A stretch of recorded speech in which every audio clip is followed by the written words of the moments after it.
दोस्तों नमस्कार।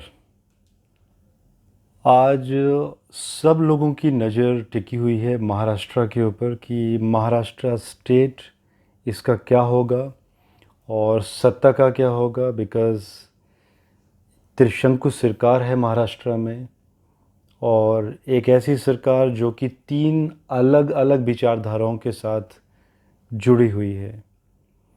अगर हम महाराष्ट्र की करंट सिचुएशन भी देखें तो सिचुएशन सही नहीं है। बिकॉज़ इस समय कोरोना वायरस के जो केसेस हैं वो सबसे ज़्यादा महाराष्ट्र में हैं। और अगर हम एडमिनिस्ट्रेशन वाइज भी देखें तो एडमिनिस्ट्रेशन में भी लोगों को काफ़ी सारी मुश्किलात का सामना करना पड़ रहा है। और जो हालात बनते जा रहे हैं, if we talk in any terms, if we talk about the business, agriculture, हर तरीके से हालात ठीक नहीं हैं। और एक मेडिकल फैसिलिटी भी प्रॉपर तरीके से जितना भी जो टीवी में हमें दिखाया जा रहा है उसी के हिसाब से मैं बता रहा हूँ आपको।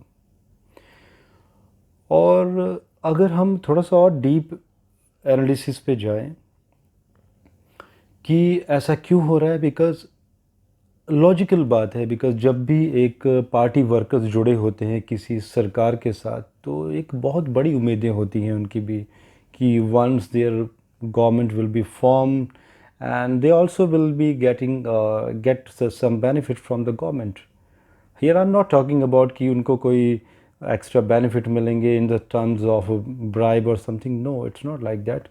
Because एक worker जब काम करता है तो बहुत सारे benefits जुड़े होते हैं उसके और एक motivation भी होता है worker का। But what about जब एक ऐसी स्थिति बने जिसके बारे में महाराष्ट्र में किसी ने भी नहीं सोचा होगा कि आफ्टर इलेक्शन एक ऐसे समीकरण भी बनेंगे कि जो पार्टियां एक दूसरे के ऊपर प्रत्यारोपण कर रही थी वो फाइनली वो बाद में एक सरकार फॉर्म कर देगी।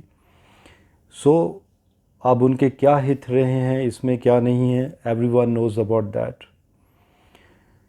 सो बहुत सारे लोगों के ये भी क्वेश्चन हैं कि ये सरकार चलेगी भी या नहीं चलेगी या कब तक चलेगी। I am going to tell you date by date कि ये सरकार कब तक चलेगी and when this government is going to and.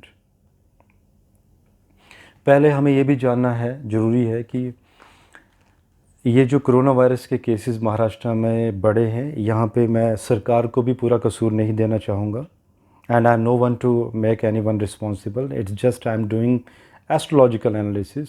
Because अगर हम भारत की कुंडली को भी देखें और विश्व की कुंडली को भी देखें तो पश्चिमी देशों में और भारत के पश्चिमी राज्यों में योग ही बना हुआ है कि ये जो पैंडेमिक है ये बहुत ज़्यादा फैलेगी और वहाँ पर और भी बहुत सारी परेशानियों का सामना करना पड़ेगा।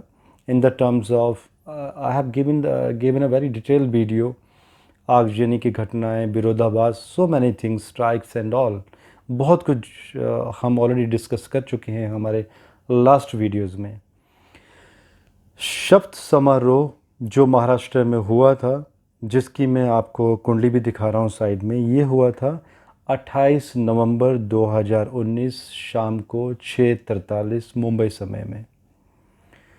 अगर इस समय हम ग्रहों की स्थिति भी देखें तो वृष लग्न की कुंडली बनती है और इस वृष लग्न की कुंडली में जो लग्नेश हैं शुक्र वो अष्टम घर में चले गए हैं, 8th हाउस। प्लैनेटरी वार भी चल रही है 8th हाउस में एंड वीनस यहाँ पर प्लैनेटरी वार में ही इज़ नॉट द विनर। अगर विनर है यहाँ पर तो जुपिटर है winner, because Jupiter is in 4 degree. लग्नेश अष्टम घर में जाना, वी अंडरस्टैंड कि ठीक है एक ऐसा लगन लिया गया जिसमें एक शपथ समारोह लिया गया ताकि एक स्थिर लगन है जिसमें एक स्टेबिलिटी बने सरकार की, जो बनी भी हुई है। और ऐसी बहुत सारी अटकलें भी देखी गई थी उस समय जब ये सरकार बनी थी कि ये सरकार कुछ महीनों की है, लेकिन ऐसा नहीं हुआ, जो कि चलती जा रही है तो एक स्टेबिलिटी तो दिखाएगी, लेकिन कब तक। शुक्र अष्टम में बैठे हुए हैं, हिडन एसेट भी दे रहे हैं, तो हिडन एसेट ही तो है। बिकॉज शिवसेना ने जब ये गवर्नमेंट को फॉर्म किया तो ऐसी 2 पार्टी से समर्थन मिला जो कि कहीं उन्होंने सपने में भी नहीं सोचा होगा कि ये पार्टीज़ भी, एनसीपी और कांग्रेस भी आके साथ में उनके साथ सरकार बनाएगी। हम ये भी देखेंगे कि ये जो चौथा घर जनता का होता है, चौथे घर में जो चौथे घर का जो लॉर्ड है वो सूर्य है। आप नवांश कुंडली भी देखिए, नवांश कुंडली में D9 चार्ट में जो कुंडली बनी है वो सिंह लगन की, केतु लगन में। सो इसका क्लियर इंडिकेशन है कि सत्ताधारी पार्टी, सत्ता के जो शासक हैं, लियो एसेंडेंट, उनकी कुंडली भी देखें अगर हम उद्धव ठाकरे जी की, तो he is a very honest person जो उनकी कुंडली से दिखता है। बट एक राजा का ऑनेस्ट होना ये दावा नहीं करता कि ये एक अच्छा शासन भी चलेगा, बिकॉज राजा को सपोर्ट भी चाहिए हर एक इंसान की। जो सत्ताधारी पार्टियां साथ में हैं, जिन्होंने गवर्नमेंट को फॉर्म किया है, उनकी सपोर्ट चाहिए। जो विपक्ष है उसकी भी सपोर्ट चाहिए। अकेले ऑनेस्टी होने से कुछ नहीं हो जाता है, और कूटनीति बहुत ज़रूरी चाहिए किसी भी राजनीति में।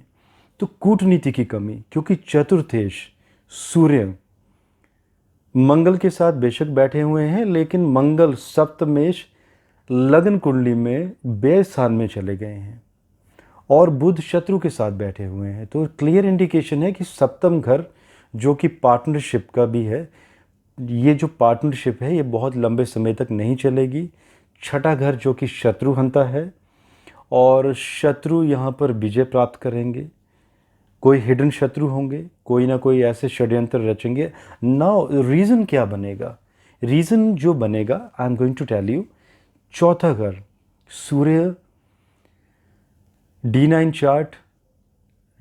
चार्ट में लैंडिंग हो रही है, केतु लगन में है। मीन्स कहीं ना कहीं कोई ना कोई रिश्वत या कोई स्कैम, कोई ना कोई ऐसे निकल के आएंगे जिससे राजा की बदनामी होगी, और वो भी उस समय में जो राजा को पता ही नहीं होगा कि यस ऐसा भी कुछ हुआ है। तो कुल मिलाकर जो योग बनते हैं, ये जो शपथ समारोह की कुंडली है, इसमें विपरीत राजयोग बने हुए हैं, जिसकी वजह से ये सरकार संभली हुई है। बट हाउ लॉन्ग, कब तक चलेगी? क्योंकि अगर हम उद्धव ठाकरे जी की भी कुंडली देखें तो एक क्लियर इंडिकेशन मिलता है उनकी कुंडली से कि he is a very honest person, और वो कभी भी कोई अनएथिकल काम नहीं करेंगे। और ये जो रीज़न बनेंगे बीच में, ये कोई ना कोई स्कैम एंड ऑल इस टाइप की चीज़ें सामने से नज़र आएंगी जो उनको पता भी नहीं होगा। और ये अब क्वेश्चन है कि ये कब होगा, इवेंट्स कब होंगे ये। सो अगर हम ट्रांजिट की बात करें, जो कि 13 जैन से सूर्य मकर राशि में भ्रमण करेंगे। साथ साथ में अगर हम अंतर प्रत्यंतर की भी बात करें तो केतु महादशा चली हुई है शपथ समारोह में, समारोह के टाइम में, या केतु महादशा में उस समय जो अंतर रहेगा, जो कि 5 अगस्त 2020 से 12 जुलाई 2021 तक गुरु का अंतर रहेगा। तो हमें ये भी थोड़ा सा मैं ऐड कर दूं कि ये जो वक्त रहेगा, ये सत्ताधारी पार्टी के लिए समय अनुकूल नहीं है, और इसमें बहुत सारी परेशानियों का सामना करना पड़ेगा। अपोजिशन तो रहेगा ही, साथ में जिन पार्टियों ने सपोर्ट किया है उनकी तरफ से भी बहुत सारी परेशानियां आएंगी। अगेन स्कैम कोई ना कोई निकल के आएंगे, जो कि जो ऑनेस्टी है उद्धव ठाकरे जी की, जो वो बर्दाश्त नहीं करेंगे, और वो खुद ही मजबूर हो जाएंगे इस सरकार से बाहर निकलने के लिए। बिकॉज़ कोई भी एक अच्छा राजा नहीं चाहता कि उसकी एक छवि बिगड़े, और एक अपने पर्सनल हितों के लिए। तो ये फाइनली रीज़न बनेंगे, और ये 13 जैन टू 13 फैब के बीच का जो वक्त रहेगा, इसके बीच में ये जो त्रिशंकु सरकार है, इसके टूटने के योग बने हुए हैं। बाकी दोस्तों, आई नो कि आप लोग ये भी जानना चाहते हैं कि जो कोरोना वायरस महाराष्ट्र में जो बढ़ता जा रहा है, ये आप लोगों की बहुत सारी रिक्वेस्ट आई थी। So just give me a little time, I am going to analyse in a very detail manner, and I am going to bring that data in front of you कि ये स्थिति क्या रहेगी वहाँ पर। बस शॉर्ट में इतना मैं ज़रूर कहना चाहूँगा कि सिंस हमारे भारत की जो कुंडली है, इट्स इंडिकेटिंग कि पश्चिमी राज्यों के लिए समय ठीक नहीं है, तो ये केसेस अभी और बढ़ेंगे, और सितंबर तक भी बढ़ते रहेंगे।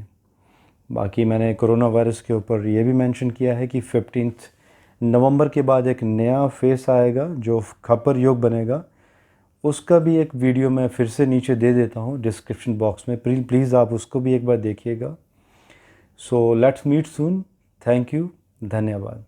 एस्ट्रोलॉजी से संबंधित और भी जानकारी के लिए हमारे चैनल को सब्सक्राइब करें एंड बेल आइकन पर क्लिक करना ना भूलें।